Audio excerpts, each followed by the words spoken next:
Alors bonjour, je suis Solène Navek, élève de Terminale 2 et ici vous avez Firdaus Badji, aussi élève de Terminale 2. Donc aujourd'hui on va vous présenter les informations pratiques pour habiter en France.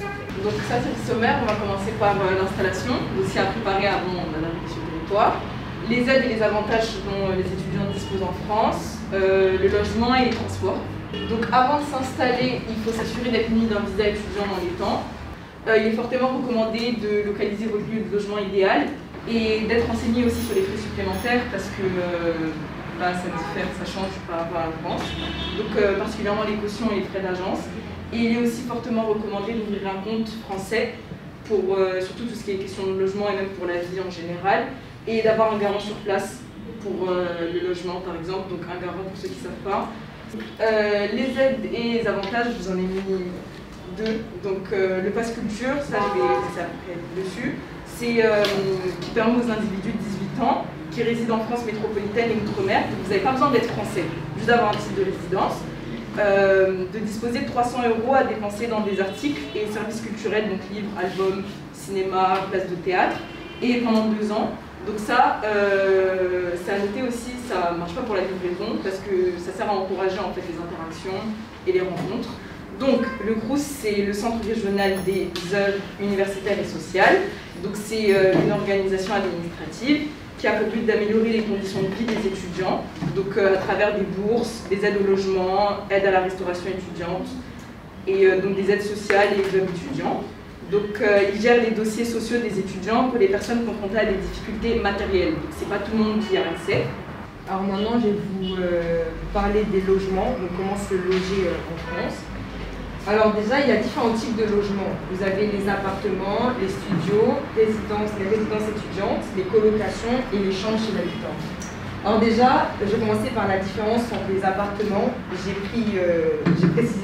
Je précise T1 parce que généralement c'est ce que les étudiants y prennent.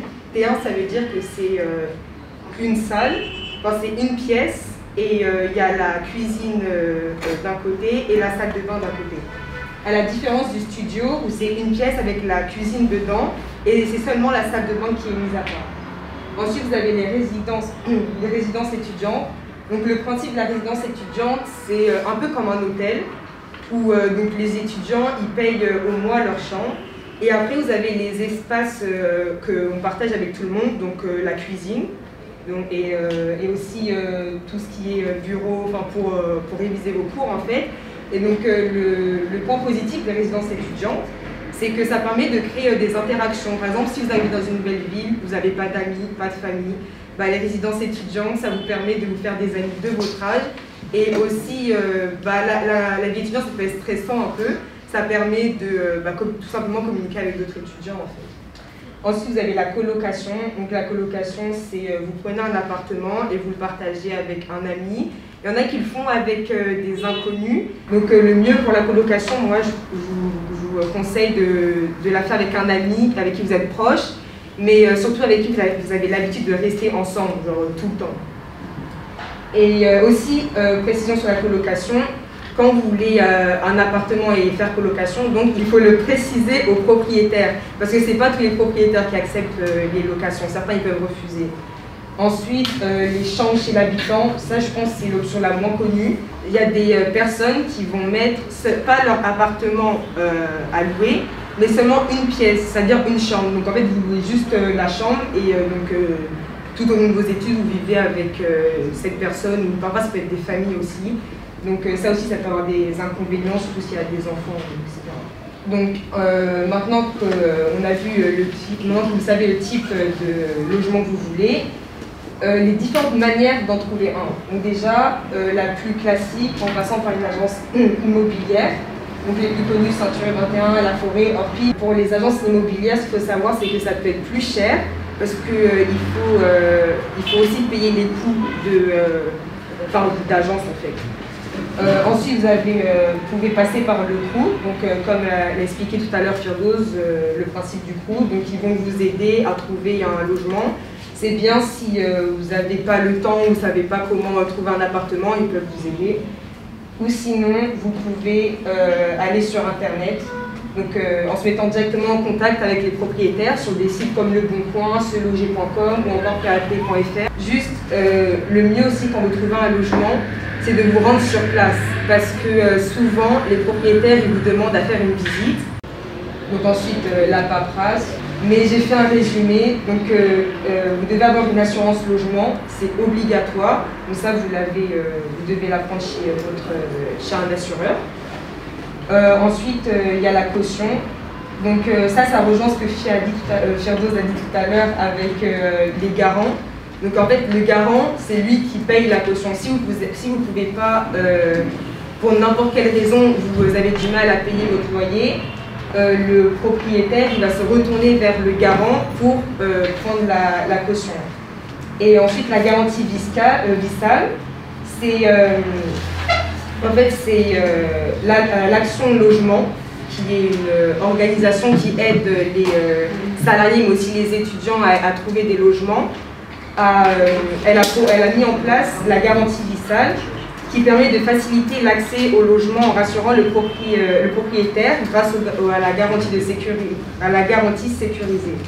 Donc ceux qui peuvent avoir la garantie vissale, il faut avoir 18 ans et le loyer de votre logement il ne doit pas dépasser 1 500 € quand vous habitez à Paris et il ne doit pas dépasser 1 300 € dans le reste de la France.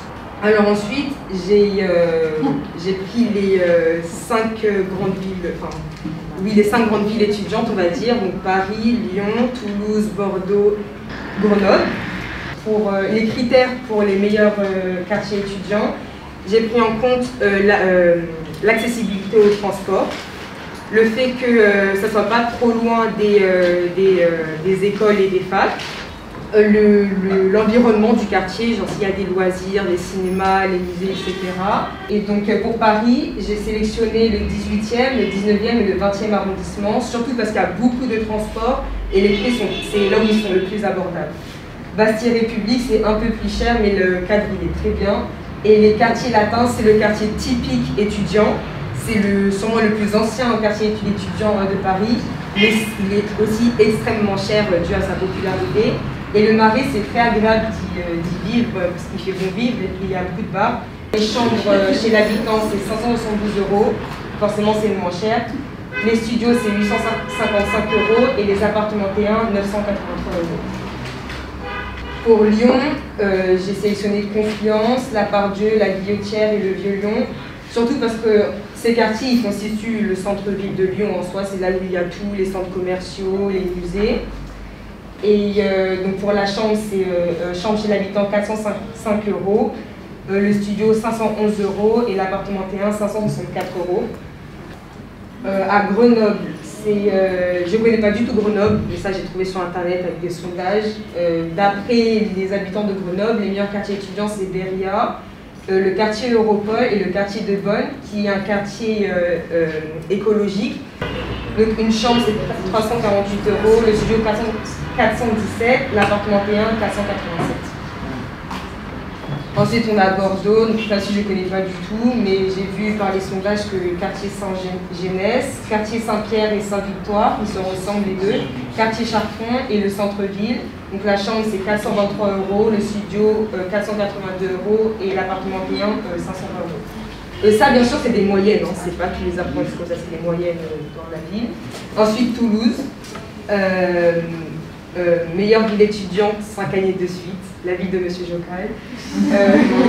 Donc de ce que j'ai vu, les meilleurs quartiers étudiants c'est quartier de Saint-Cyprien, quartier des Carmes, Saint-Étienne et Amidonnier. Donc je suis pas sûre, mais si vous voulez des précisions, demandez à Monsieur Jocal, il sait mieux que moi. Et ensuite les chambres en moyenne 364 €, le studio 450 et l'appartement T1 497 €. Donc maintenant on va passer au transport, qui est un très grand facteur à prendre en compte parce qu'il faut se déplacer. Donc il est très fortement recommandé à un étudiant de souscrire à un abonnement annuel, c'est-à-dire que vous allez bénéficier à tous les déplacements publics à l'aide d'une carte d'un pass. Donc vous payez à l'année et comme ça vous êtes tranquille. Donc à Paris, le réseau de transport dans la capitale c'est la RATP. Donc propose des déplacements en bus, en métro, en tram, en transilien et en RER. Donc Toulouse, c'est Tisséo. Donc là, on est sur un réseau beaucoup plus fermé parce que c'est petit. Donc on est sur 100 litres € l'année. Donc Lyon, c'est TCL, aussi un réseau assez développé à 250 € l'année. Grenoble, le TAG, qui propose du coup que des bus et des trams à 150 € l'année.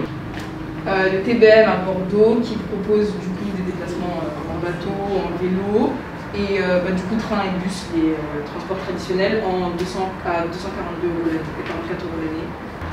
Et voilà.